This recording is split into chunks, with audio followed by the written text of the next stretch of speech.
How do you determine these trends? Well, current events form future trends. The seeds of tomorrow are planted in today's major social, economic, and political events. Trends forecaster Gerald Celente. He accurately predicted the fall of the Soviet Union, the crash of '87, and the housing collapse. He is now predicting what he calls the Greatest Depression.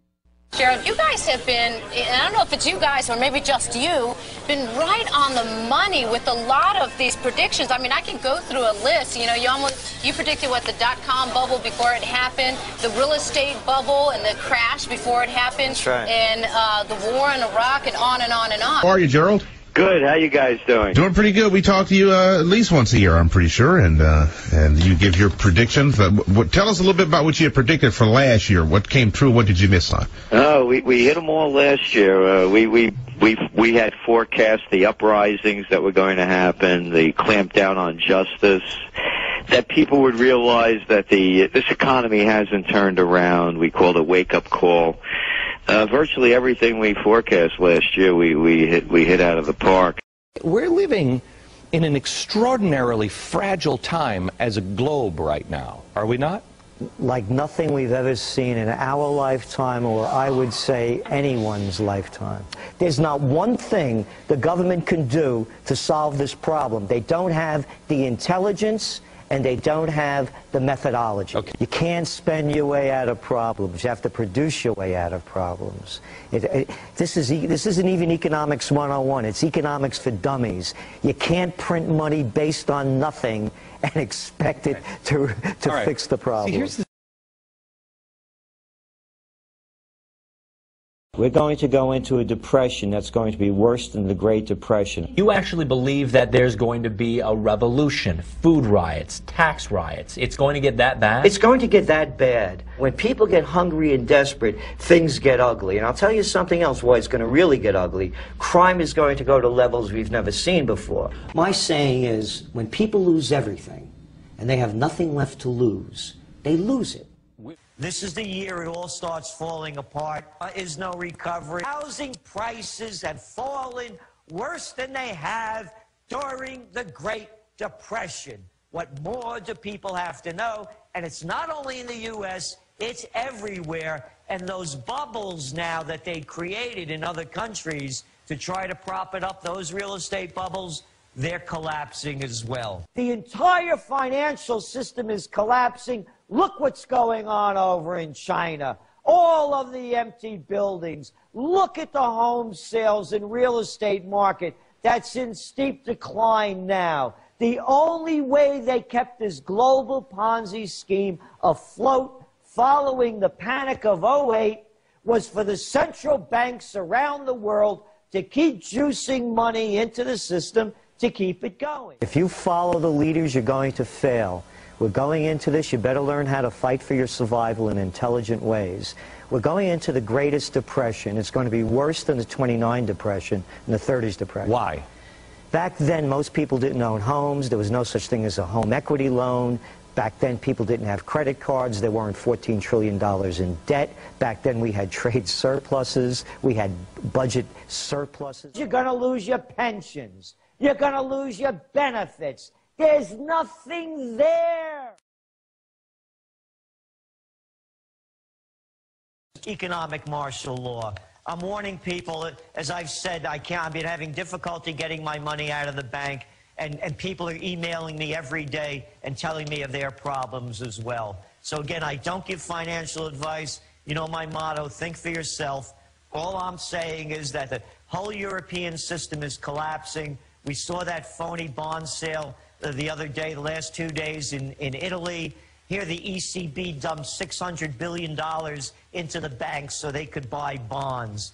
So this is collapsing. I believe they're going to call an economic martial law. This is the year it all starts falling apart. Battlefield America is being put in place, I believe, to take care of the economic martial law, because there's going, just imagine if the nation shuts down, the chaos that we're going to see. And from the martial law, the economic martial law. And so things are being put in place.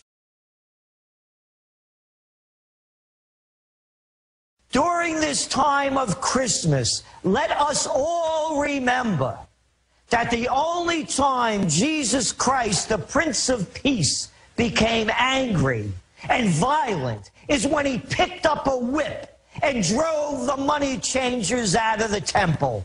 And that's a fact.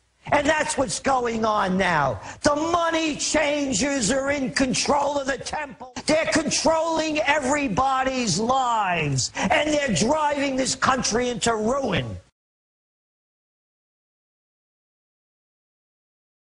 The technocrat takeover. And again, it's fascism. The merger of state and corporate powers. Let's stop calling them technocrats. Who's in Italy? Mario Three-Card Monte. Who's over in Greece? Greece, the cradle of democracy. Here's to you, democracy. We just put in a technocrat.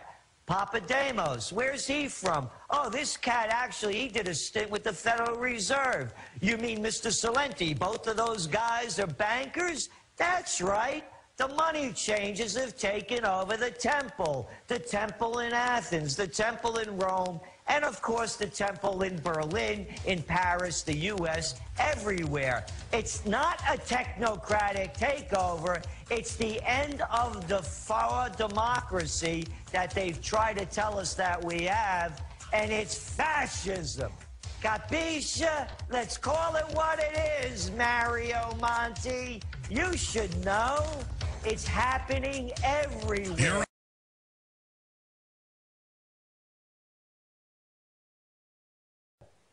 We believe there's going to be a combination of events. One on the geopolitical front, something going on with Israel and its neighbors, and something going on with Iran and Syria, ganging up against those two. I'm saying this because it all ties back into the money. So now what happens, they come up with, whether it's false flag or real, we have to protect our people because of these evil people over there that did this. That's why we're calling a bank holiday. That's right. You can't get your money out. And when you get it out finally, it's going to be worth a fraction of what it's going to be. And now it's collapsing. When all else fails, they take you to war. So get ready, folks. Put your flags out. They're going to do it again.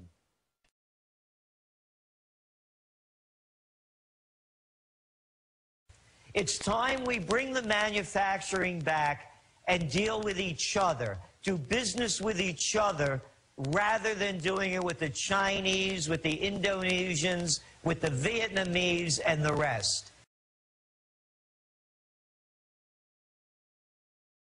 When will this revolution that you have forecasted in your trends journal happen, and what will ignite it? It's going to be a tax revolt.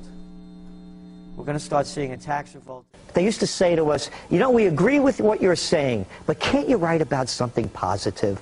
Yeah, it's like a ship going down and saying, oh, doesn't the band sound great? Right. Well, it is positive if you know what's coming, because then you can prepare for it. But people are afraid of the truth. So what is it that you would like for viewers to do with the information that you are presenting right now? What we hope they do with the information is to take proactive measures. Gerald Celente, Trends Research Institute, has accurately predicted a whole host of issues: economic collapse, the '89 stock market crash, Starbucks boom, on and on and on.